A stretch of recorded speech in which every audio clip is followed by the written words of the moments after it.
Nagaaniif araarri Waaqayyoodhaa lafa biyya jirtan hundumaatti isiniif haa ta'u.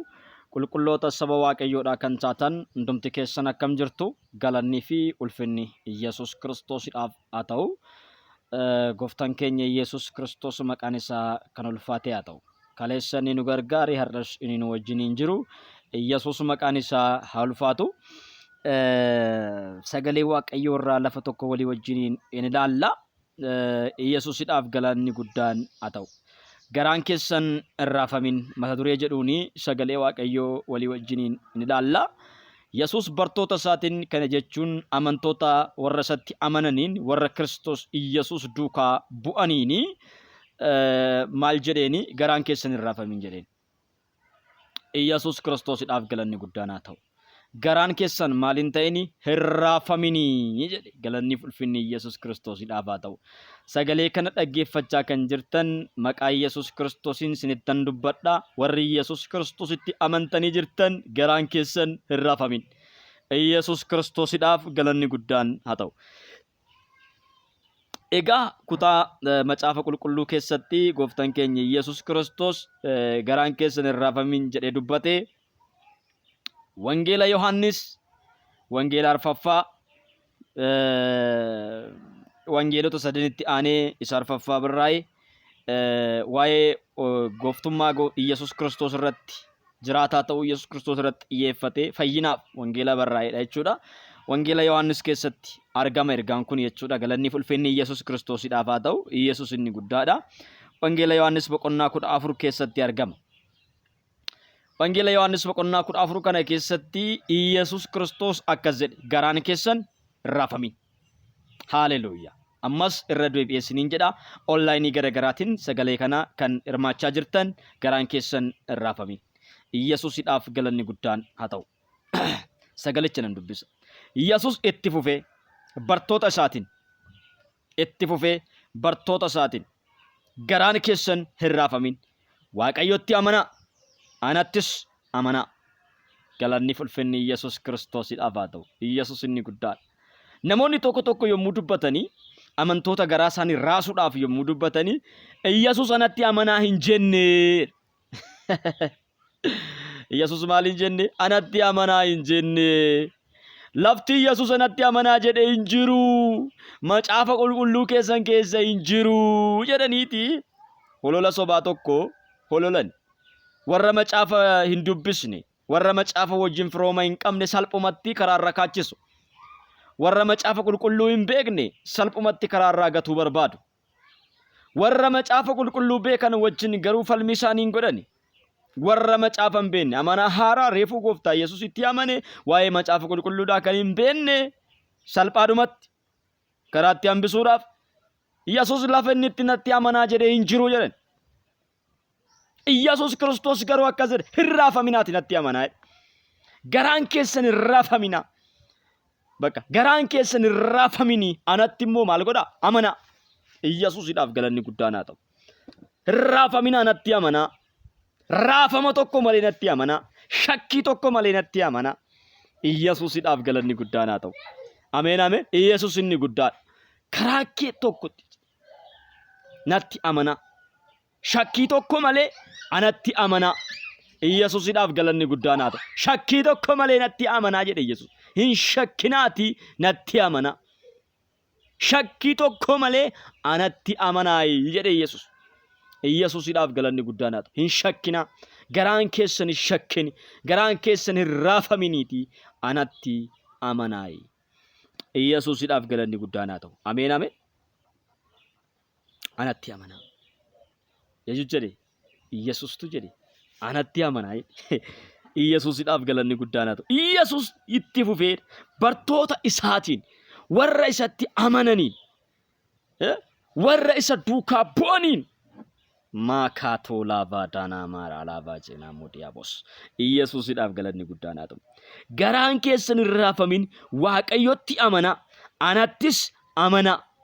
Yesuusidhaaf galanni guddaan haa ta'u. Anattis amanaa. Mana abbaa koo keessaa iddoo jireenyaa baay'eetu jira. Mana abbaa koo keessa maaltu jira? Iddoo jireenyaa baay'eetu jira. Iddoo jireenyaa baay'eetu jira. Galanni ulfinni Yesuus Kiristoosiidhaaf haa ta'u. Anatti amanaa hin shakkinaati. Mana abbaa koo keessa iddoo jireenyaa baay'eetu jira. Galanni ulfinni Yesuus Kiristoosiidhaaf haa ta'u. Yesuus inni guddaadha. Utuu hin jiru ta'e isinittan himan ture. Hin jiru osoo ta'e. Jireenyi hin jiru osoo ta'e isinittan hima. Amma garuu jireenyi hin jira. Jireenyi kan hin jirre osoo ta'e isinittan hima. Amma garuu jireenyatu jira. Mana abbaa koo keessa jireenyatu jira. Galanni ulfinni Yesuus Kiristoosiidhaaf haa ta'u. Hin jiru osoo ta'e isinittan hima isin hin xaarsu. Yesuusiidhaaf galanni guddaan haa ta'u. Isinittan hima. Garuu amma hin jira. Erga jedhee booda Yesuus akkas jedhe. Iddoo jiru sana isiniif qopheessuudhaaf nan adeema. Maal gochuudhaaf? Iddoo jiru sana. Jireenya jiru sana. Maal gochuufan deema? Qopheessuufan deema. Isiniif qopheessuudhaaf nan deema. Gaafa jedhu maal jechuusaa? Lafa kanarra jira jechuudha. Yerootti lafa kanarra jiru. Yerootti sagalichi foon uffatee lafa kanarra deddeebi'aa turetti jechuudha. Gooftaan keenya Yesuus Kiristoos yerootti foon uffatee lafa kanarra deddeebi'aa turetti lafa kanarra ergama isaa erga xumuree booda gara samiitti gaafa ol ba'uudhaaf ergama isaa yerootti xumuretti dhaamsa kana bartootatti dhaame. Galanni ulfinni Yesuusiidhaaf haa ta'u. Nan adeemaa jedhee eessa deemta yoo naan jettanii garaan iddoo dhufeettan deebi'a. Bakka dhufeettan deebi'a. Yommuu deemu immoo iddoo jiru sana isiniif nan qopheessa. Jireenya jiru sana isiniif nan qopheessa. Galanni ulfinni Yesuus Kiristoosiidhaaf haa ta'u. Isa qopheessuudhaaf maal nan godha? Nan adeemaa jedhe. Sana booda immoo jechi inni bartoota isaa warra isatti amananii shakkii malee akka isa duuka deemaniif yaaddoo tokko malee isa duuka akka isaan deemaniif Yesuusiidhaaf galanni guddaan haa ta'u. Warra isatti amananii warra akka isa duukaa bu'aniif shakkii tokko malee yaaddoo tokko malee isa duuka akka deemaniif ergaan inni itti aanee isaaniif dubbate isa kanaadha. Yommuu dhaqe iddoo sana isiniif qopheessus iddoodhumaan jiraadhu isinis akka jiraattaniif deebi'ee dhufeetan gara ofii kootitti isin fudhadha. Yesuusiidhaaf galanni guddaan haa ta'u. Deemee iddoon tolchaa, iddoo nan qopheessaa, iddoo jireenyatu jira. Iddoo jireenyaa sana nan tolchaa, nan qopheessaa. Erga nan qopheessee booda nan dhufaa. Samii haaraa, ardii haaraan galanni ulfinni Yesuus Kiristoosiidhaaf haa ta'u. Nuuf qophaa'aa jirti. Samii haaraa, ardii haaraa. Samii jalatti hin beelofne, samii jalatti aduun nama dhoofne. Galanni ulfinni Yesuus Kiristoosiidhaaf haa ta'u. Samii ulfina Waaqayyootiin guutte, ardii ulfina Waaqayyootiin guutte, ardii irratti hin beelofne, ardii irratti hin dheebonne gooftaan keenya Yesuus Kiristoos nuu qopheessuudhaaf deemeera. Yesuusiidhaaf galanni guddaan haa ta'u. Ameen ameen. Yesuus Kiristoos nuu qopheessuudhaaf deemeera. Wal ba'eeraam. Samii haaraa, ardii haaraa. Inni ammaa kun hin darba. Samiin ammaa kun hin darba. Galanni ulfinni Yesuus Kiristoosiidhaaf. Biyyi ammaa kun hin darba. Biyyi amma ati keessa jirtu kun obboleessa koo obboleettii koo biyya kam keessa jiraadhu biyyi ati amma keessa jirtu kun hin darba. Samiin ati amma jala jirtu kun hin darba. Namoonni biyya lafaa boru dabartu kanaaf kan wal nyaatan baay'een isaanii jiru. Kan wal ajjeesan baay'een isaanii jiru. Kan dabarsanii wal kennan baay'een isaanii jiru. Wallaala isaaniiti. Wallaala isaaniiti. Wallaala isaaniiti. Waan darbuuf jedhanii wal nyaatu. Waan boru darbuuf jedhanii wal nyaatu. Waan gatii hin qabneef jedhanii wal nyaatu. Obboleessa koo obboleettii koo jettaan hima. Ati biyya itti hin beelofne, biyya itti hin dheebonne, biyya harki Waaqayyoo sii qopheessu, biyyi gooftaan kee Yesuus Kiristoos itti si fudhatu waan siif jiruuf biyya hambaa kana keessatti, biyya boruu dubbaddu kana keessatti waan gadheen hojjeti. Nama hin jibbin, nama hin qoodin. Gattee biraa deemta. Isheenis hin baddi. Atis dhiistee biraa deemta. Waan boru dhiistee biraa deemtu jettee har'a namarratti dhiibbaa hin geessine. Yesuusiidhaaf galanni guddaan haa ta'u. Ameen. Galanni ulfinni Yesuus Kiristoosiidhaaf haa ta'u. samii haaraa ardii haaraa Yesuus Kiristoos nu qopheessaara. Samii sanatti akka warri kuuwwan jedhu warri tokko akkas jedhu amantii qabna warri jedhan tokko akkas jedhu samii sana keessatti fuudhuunis hin jiraa jedhu heerumuunis hin jiraa jedhu nyaachuunis hin jiraa jedhu dhuguunis hin jiraa jedhu buddeenni lafa kanaatii fi buddeenni achi garagaraa jedhu buddeenni lafa kanaa irra kan buddeena samii sana irratti mi'aa jedhu. Galanni ulfinni Yesuusiidhaaf haa ta'u. Buddeenna isa ammaa irra isa santu caalaadha. Kan na dinqe keessaa farsoo yoo waa'ee farsoo illee hin kaasu. Farsooni isa kan ammaa irra isni achi baay'ee caalaa. Lagni isheen itti irraa areeramtullee yookaan irraa tolfamtullee adda jedhanii namoonni haasa'an jiru. Kuni oduu durii ta'uu danda'a. Oduu durii ta'uu danda'a. Galanni ulfinni Yesuus Kiristoosiidhaaf. Kuni oduu durii ta'uu danda'a. Biyya amma itti galuuf deemnu kuni biyyi gooftaan keenya Yesuus Kiristoos nu qopheessaa jiru kuni jennanni yookaan jireenyi bara baraa kuni ittiin nyaatan, ittiin dhugan, ittiin fuudhan, ittiin heeruman. Hundumtuu akka ergamoota Waaqayyootti jiraata. Ergamoonni Waaqaa hin fuudhan hin heeruman fedhas hin qaban.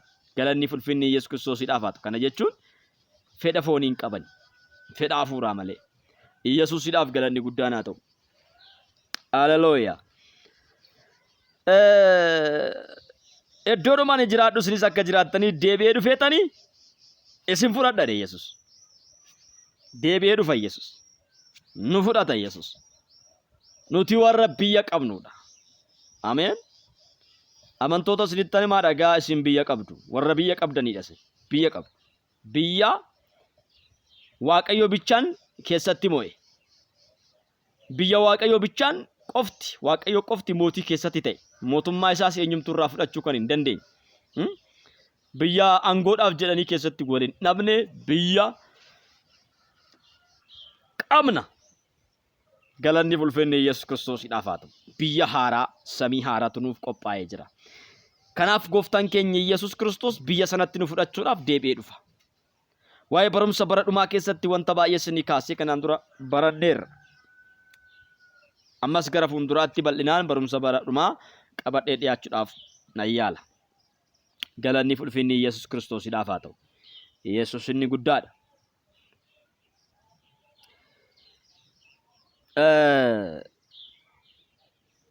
Dhufeetan isin fudhadha deebi'ee dhufeetan gara ofii kootiitti isin fudhadhaa jedhe. Galanni ulfinni Yesuus Kiristoosiidhaaf haa ta'u. Nan dhufa Yesuus. Yommuu nuuf immoo gara koottan isin fudhadhaa jedhe. Yoo maal taane Yesuus Kiristoos nu fudhata. Yoo isatti amanne. Abdiidhaanis dhufaatii isaa yoo eeggannedha. Mudaa malee xurii tokko malee dura isaatti yoo deddeebine Kiristoos Yesuusin dhufa gaaf tokko nu fudhata. Lafa kana irratti namoonni wal dhidhiiban, wal irratti ka'an, wal jeeqan, dabarsanii wal kennan, maqaa walii balleessan.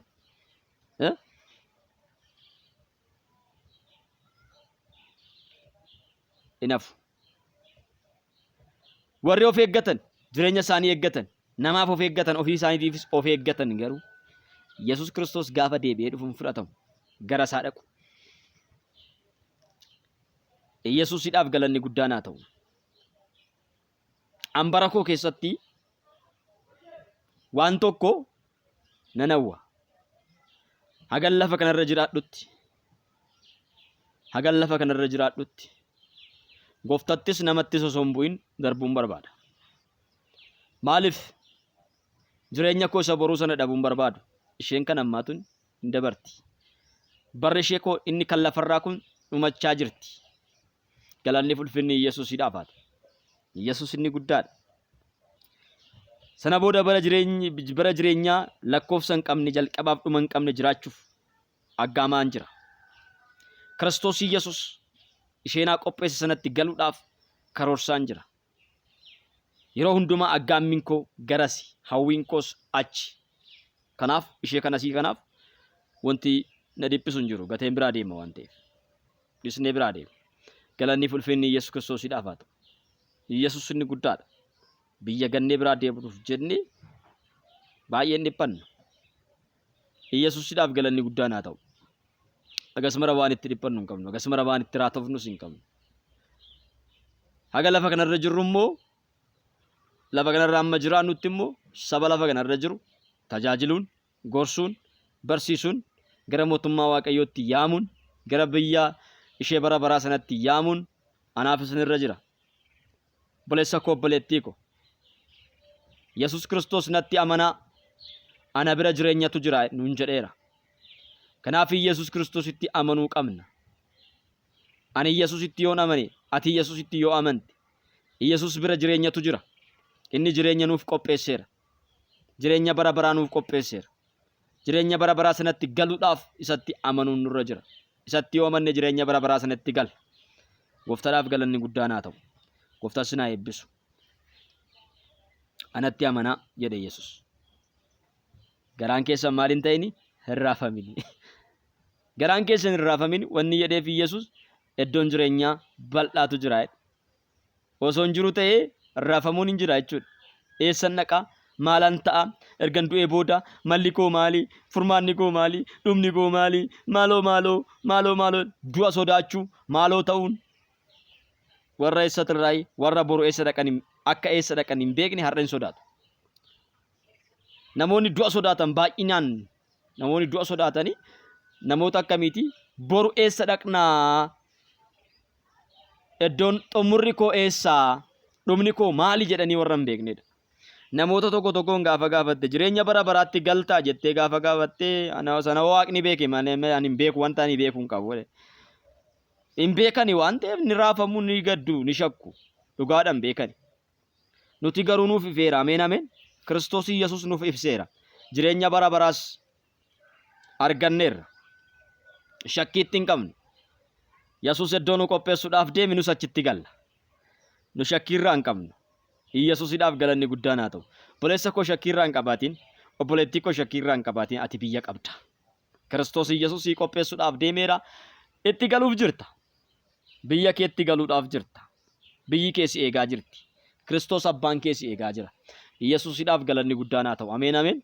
Kanaaf abbaa keessa si eegu sana gara isaa deemuudhaaf yeroo hundumaa qophaa'aa ta'e.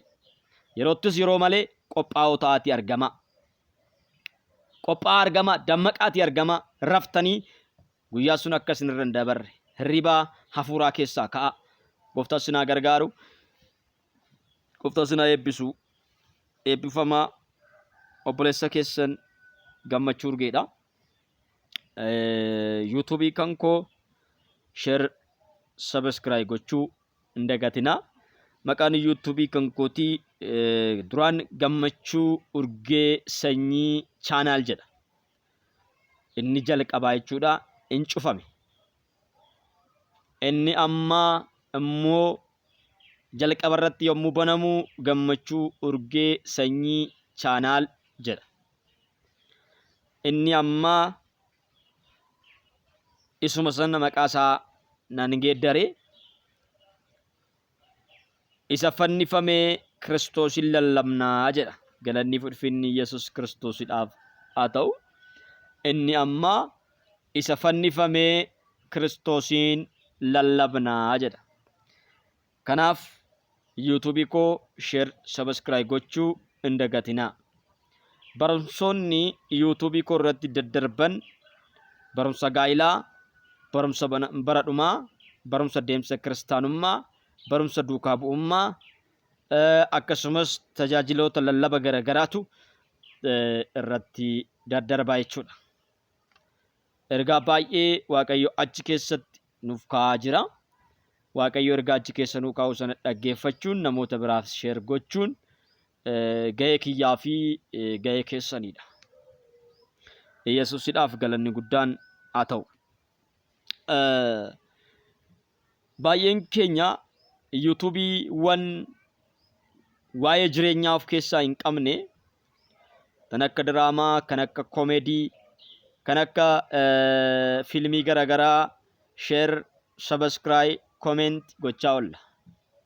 Isa garuu jireenya nuuf kennu dubbii Waaqayyoo share, subscribe, comment gochuun baay'ee ulfaata. Isa kana akka nuti hin gooneef kan nu daangessu yaada maccaa fura dukkanaadha malee waan biraa miti. Faarfattoonni yommuu faarfannaa isaanii gadhiisan share, subscribe, commentii yoo gootaniif maal rakkoo qaba? Like, commentii yoo gootaniif maal rakkoo qaba? Yoo jajjabeessitan maal rakkoo qaba? Yoo share gootaniif, yoo like gootaniif, yoo subscribe gootaniif maal rakkoo qaba? Jajjabeessaa eenyumaayyuu haa ta'u. Namoota jajjabeessaa. Galanni ulfinni Yesuus Kiristoosiidhaaf haa ta'u. Dhaggeeffadhaa sagalee isaanii. Labsii isaan dabarsan dhaggeeffadhaa. Isa kan biyya lafaa kanaa boru kan gattanii biraa deemtan. Koomedii har'a kofaltee boru akka hin gaddine sitti hima. Obboleessa koo obboleettii ko. Koomediin har'a si kofalchiisuu danda'a, boru garuu si gaddisiisuu danda'a. Borutti gadduu dandeessa. Diraamaa garaa garaa ilaalaa ooluun faayidaa isiniif hin qabu. Sagalee Waaqayyoo dhaggeeffachuun garuu bu'aa guddaa qaba. Bu'aa guddaa qaba. Gara jireenyatti nama geessa waan ta'eef. Yesuusiidhaaf galanni guddaan haa ta'u. Sagalee kana dhaga'ee namoonni baay'een kan oolee jira. Sagalee kana dhaga'ee namoonni baay'een kan fayyan jira. Sheernaa ta'ee tan na dhaqqabee naan jette mucaan tokko sheer ta'ee sagaleen na dhaqqabee anaa marzii baxabbaxee dhuguudhaaf ta'e jidduusiif galee Waaqayyoo si gargaara yaanni jedhu lallabni jedhu mata dureen isaa na dhaqqabee argamee rakkina kee hirmaata kan jedhu lallabni tokko na dhaqqabee gaafan isa dhaggeeffadhu nan boqadhe of ajjeesuu koos nan dhiise jireenya koos ittan fufee jedhanii namoonni ragaa ba'an jiru. Kuni eessaa argame? Waan sheer ta'eef, waan sheer ta'e dhaqqabe. Mata duree hoggaa dubbistu, mata duree sana bantee hoggaa dhaggeeffattu karoorsitee hin dhiiste. Of ajjeesuudhaaf kan karoorsitee hin dhiiste. Jidduu galee Waaqayyoo oolche. Sagalee Waaqayyoo nama oolcha. Koomedii garuu osoo ergitee fi diraamaa osoo ergitee fi fiilmii osoo ergitee fi nama fayyisu. Hin fayyisu kofalchiisee saniin booda hin boochisa. Dhumni isaa maalidhaa? Hin boochisa. Saniin booda hin boochisu. Hin boochisa. Hin boochisa booddeen isaa. Sagaleen Waaqayyoo garuu jireenya namaaf kenna. Jireenya siif kenna. Sagalee Waaqayyoo jireenya siif kenna. Obboleessa koo jireenya siif laata. Obboleettii koo jireenya siif laata. Kanaaf sheer godhi. Namootaaf dhaqqabsiisi. Sagalichi bal'atee akka deemuuf like, comment, share, subscribe gochuu hin dagatinaa. Yesuusiidhaaf galanni guddaan haa ta'u. Gooftaan haa ulfaatu. Yoo dhugaadhaan dubbichi kan lallabamu ta'e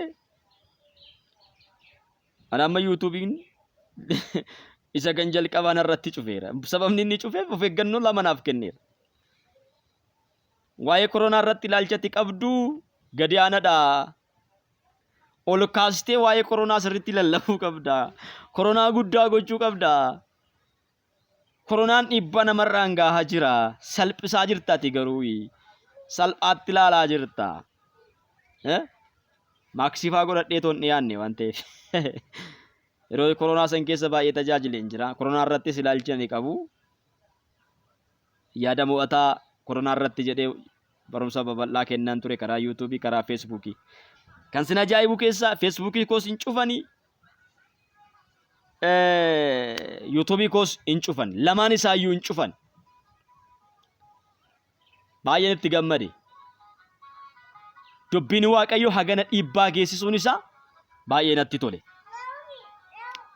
Yesuusiidhaaf galanni guddaan haa ta'u. Ganaa dhiibbaa geessa dubbiin Waaqayyoo addunyaa irratti. Ammallee ganaa dhiibbaa geessa. Kanaaf sheer godhaa. Yesuusiidhaaf galanni guddaan haa ta'u. Agasilaa amma gamaggamuu bira hin geenye. Gamaggamuu bira hin geenye. Maatii xiqqoo qaba waan ta'eef gamaggamuu bira hin geenye. Gamaggamuu bira hoggaa ga'e ammas yoo barbaade haa cufu. Dhiibbaatti hin qabnu nuti. Galanni ulfinni Yesuus Kiristoosiidhaaf haa ta'u. Jalqabumaa nuti YouTube irraa maallaqa hojjechuuf miti nuti kan bananne. Sagalee Waaqayyoo lallabuudhaaf. Yesuusiidhaaf galanni guddaan haa ta'u. Warri maallaqa hojjechuudhaaf banatan haa gaddani malee nu itti gammanna. Yesuusidhaaf galanni guddaan haa ta'u. Nuti maallaqa hojjechuuf miti kan banne. YouTube irratti maallaqa hojjechuuf hin banne nuti. Wangeela lallabuudhaaf banne. Yesuusidhaaf galanni guddaan haa ta'u. Gooftaan haa ulfaatu. Warri maallaqa irratti hojjechuudhaaf banan haa gaddanii. Yoo jalaa cufamee nuti hin gaddinu. Ammas dabalanii haa cufan yoo barbaadan. 6-7 godhanii irratti bana yoo barbaade. Yesuusidhaaf galanni guddaan haa ta'u. Gooftaan sinaa eebbisu. Eebbifamaa. Labsuu keenya hin ifnu. Isa fannifame Kiristoosin hin lallabna. Kanarraa immoo wanti duubatti nu deebisu hin jiru. In lallabna. Gooftaan sinaa eebbisu. Eebbifamaa guddaa sin jaaladhaa. Galgalarra waraabe waan ta'eef duumessatu jira kanaafidha jechuudha. Dukkanaa dhufeera waan ta'eef sa'aatiinis deemeera. Saniif duumessaa dhufaara jechuudha. Gooftaan sinaa eebbisu. Eebbifamaa barri keessan kan eebbifamee haa ta'u. Shaaloom ayyaana Waaqayyoo keessa tura. Sheer godhaa wal laqqabsiisa.